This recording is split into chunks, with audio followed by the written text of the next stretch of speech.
guys, welcome back to my channel for another video, or if you're new here, welcome. My name is Darian. Today I'll be sharing with you a bunch of answers to the questions you asked me to get to know me.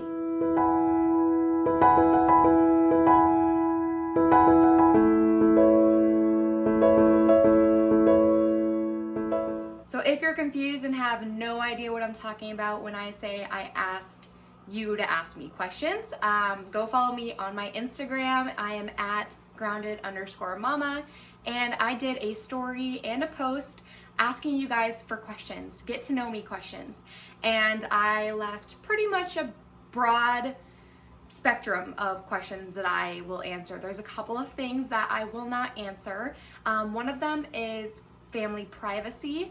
We share a lot over here on this channel, and I am putting my family out here. My son is a year old, and my husband, obviously, we're putting our lives on the internet, and I don't have like a guideline of this is what's okay and this is what's not. It's definitely like a play by ear sort of situation, and my husband and I set out boundaries for our family, and I will not answer questions that are stuck in those boundaries. But other than that, I'm pretty much an open book. I do not answer politics questions because I have no filter.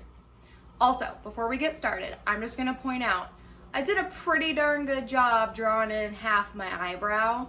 Again, if you have no idea what I'm talking about, my kid burned off half my eyebrow on the 4th of July with a sparkler. So, drew that in, gotta practice. My sister gets married in like a week, and I only have half an eyebrow. Okay, the first question is, how do you manage being a mom while also making time to be with God? This is a great question. I'm a Christian, and I wish that I could sit here and tell you that I have a perfect schedule lined out of being a mom and spending time with my husband, being myself, and most importantly, spending time with God. But I can't. I do not have a perfect schedule lined out, and being a mom, sometimes you can't have a perfect schedule, and that's something that I'm actually working on right now. But what I feel is going to be the best way for me individually to do that is to have an accountability partner. Whether that is my husband, who's also insanely busy, so both of us could help each other, or a friend, or your mom, or your pastor, anybody like that who can just not make you feel like you have to go do it right now, but like check in on you, see how you're doing. An accountability partner would be amazing. Okay, number 2, would you like to have any more children? Absolutely. I definitely want to have more kids. I've always wanted to have 4, and my husband wants 2, so I think we're gonna settle on 4. Just kidding.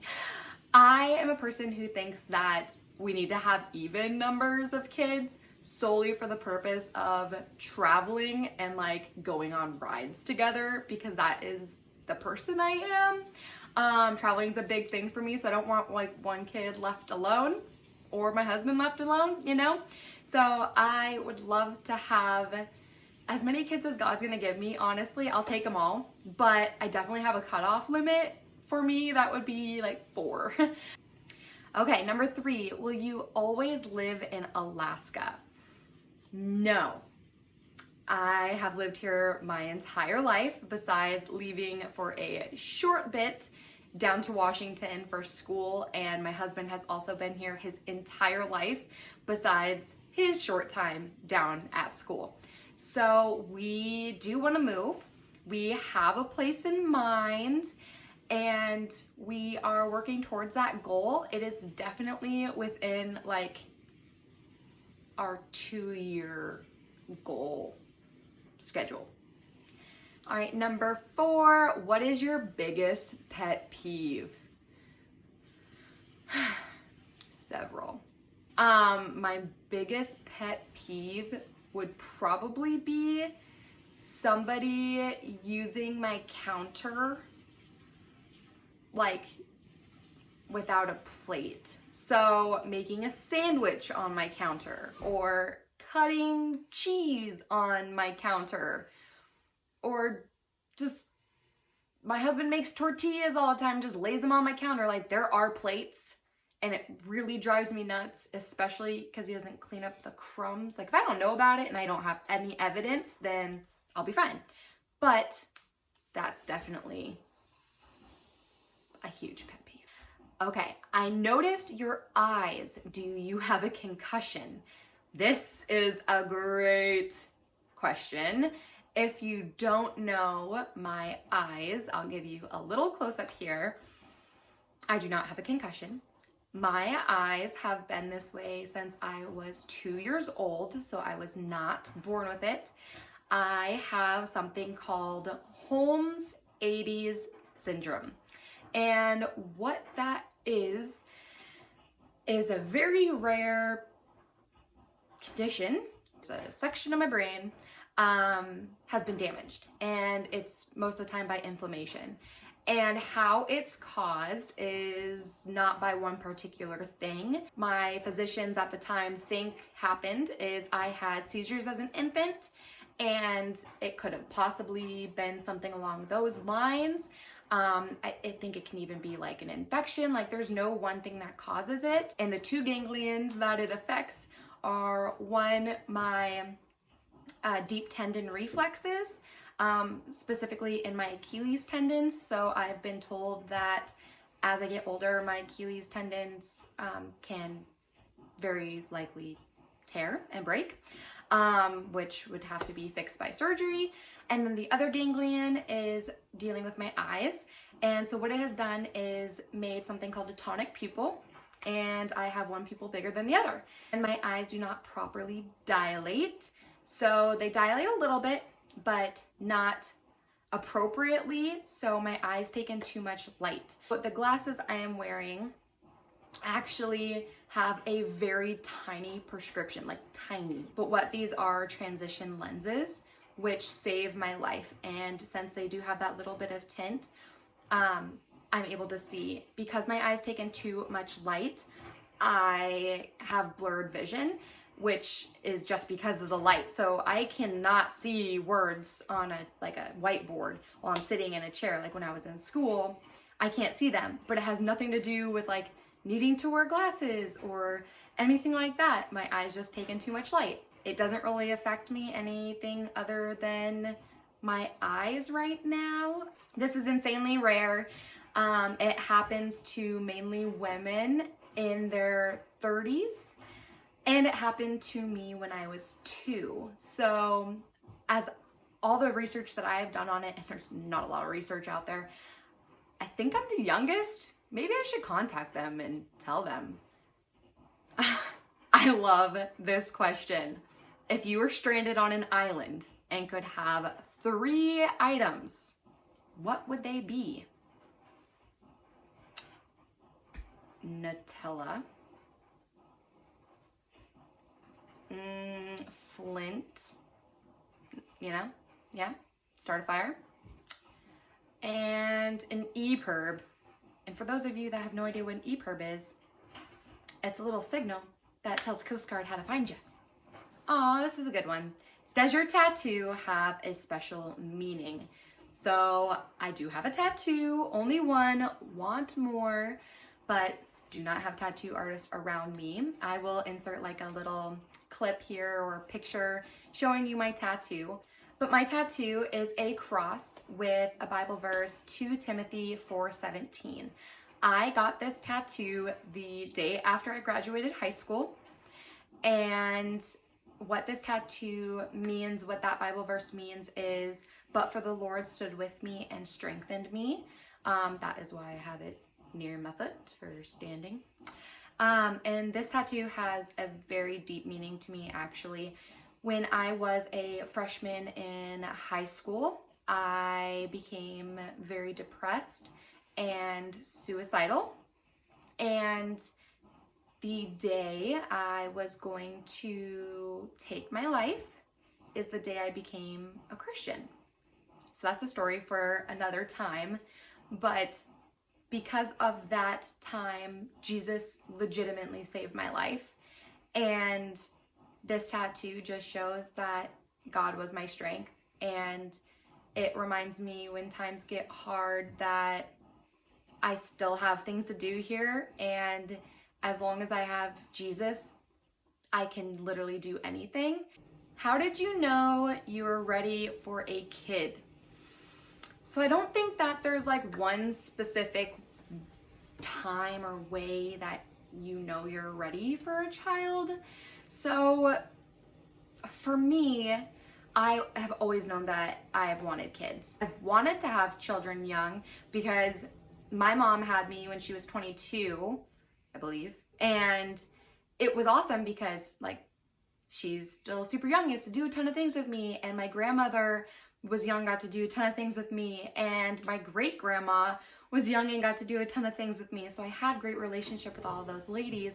And so I knew that I wanted to do, like, have that similar experience for my children. It hit me hard. Like, my heart was just ready, was absolutely ready.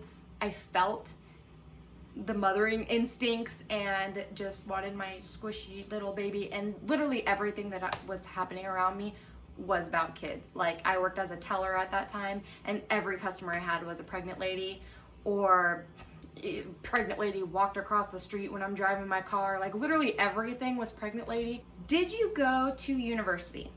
Yes, I did. So when I graduated high school, I actually had a plan. Prior to that, I did not apply to any colleges. I was going into the Coast Guard. Crazy. And I was ready to go. I applied into the Coast Guard Academy and was denied. They only accept like 30 students or something like that in the entire US. And so I did not know what I was gonna do, and I was like, oh my gosh, I gotta go to school now. And so I looked at colleges and I was like, I don't really wanna go too far. I'm comfortable with the Seattle area. And I had a friend going to one small community college, and so I was like, cool, we'll just try this. Like, I literally, that's how I picked my school. Right before I left, I met Eric, and I moved up to Juneau from the Seattle area in the Christmas time. So I moved like right up, and I went to school at the University of Alaska Southeast. And Eric and I went to school there for a while until we decided to purchase our boat. So I have gone to school. I do not have a full degree yet, but when we do move out of the state of Alaska, I will go back to school. Last question, and this is an amazing one to end on. What is your favorite ice cream flavor? My favorite ice cream flavor is definitely Tillamook's chocolate peanut butter. It sounds heavenly. I'm absolutely in love with it. It's my favorite in the entire world. Like, I could literally, the Tillamook ice cream containers, I can eat the entire thing in a sitting. I'm not joking. The entire container. I ate a whole thing of Tillamook ice cream every other day, like for the summer, the 3 months leading up to my wedding. I'm really surprised that I still fit my wedding dress. It was a little more snug than when I purchased it, but I just love it. But I also, after having Micah, my body decided to make me, I don't know if I'm lactose intolerant or what, but I can't do dairy. And it happened after pregnancy. Like, I had nothing to do with being pregnant. I was perfectly fine. And then like a couple of months after pregnancy and my postpartum, all of a sudden my body just rejected all dairy. So I still have a little bit of dairy here and there, and definitely suffer the consequences. So I don't eat the Tillamook chocolate peanut butter ice cream because I will literally die. It hurts so bad. But if I could, I'd eat the entire thing. All right, guys, thank you so much for watching this video. I hope that you liked it, got to know me a little bit more, and please leave down in the comments. I want to know the answer to this question. What is your favorite type of ice cream? Please leave it down below. Let's get to know each other a little bit better. So if you missed my Instagram post and my story all about asking me a question, then make sure you're following me over there. I am at grounded_mama. That is where I do like real-time updates. You get to see me post pictures of my adorable kid, and do some stories, and that's where you can answer questions in the future, because I'm sure I will be doing another Q&A eventually. So definitely follow me over there. I hope you guys really like this video. Again, don't forget to leave your ice cream flavor down below, and let me know if there's any dairy-free chocolate peanut butter ice cream, because you will literally make my whole life right there. So I hope you guys have a great rest of your week, and don't forget to tune in next Wednesday. It's going to be an awesome video. I'm gonna give you a little sneak peek here. I am doing my sister's bridal shower. My mom and I are putting it on. It is a secret theme that she doesn't know. We've been doing so good at keeping it a secret. And I'm gonna take you along while we set it up and do all of that. We're going all out. I am making the cake. If you didn't know, I have a secret talent for making cakes. So definitely go watch that video next week and tag along so you can see. I'm sure I'll post some things on Instagram about that too. But thanks for watching. Have a great rest of your week, and I'll see you later, guys. Bye.